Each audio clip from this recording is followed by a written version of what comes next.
અરે બાપા, આમ અચાનક મને કેવડાવ્યું હોત તો હું તેડવા આવત. હવે વાલા તમને વેણ આપ્યું તું, પછી તમને તેડવા બોલાવાય? આવી ગયો, મારા રામની ઈચ્છા થઈ એટલે આવી ગયો તમારા ઘરે. ભલે બાપા, હાલો અંદર. શું છે બટુકભાઈ? અમે ગયા તા હતાધાર, એટલે પછી રસ્તામાં તમે યાદ આવ્યા, હા એટલે આવી આવ્યા. બાકી હવે મોજમાં? હાજી બાપા. દીકરો ક્યાં છે તમારો? બસ બાપા, એ ગગાને લાવતો. આપનો જ દીધેલ છે બાપા. અરે વાલા, ઈશ્વરનો, મારા રામનો આપેલો ભાઈ. સીતારામ, પેલા તમારું ઘર બહુ નાનું લાગે છે. બાપા, આપની કૃપા થાય તો મોટું થઈ જાય. મારી કૃપા હોય વાલા, કૃપા તો મારા રામની. બાપા, હવે આવ્યા છો તો થોડુંક રોકાવ ને.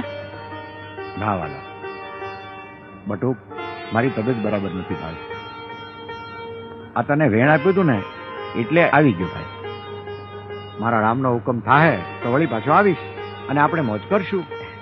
સીતારામ બાપા.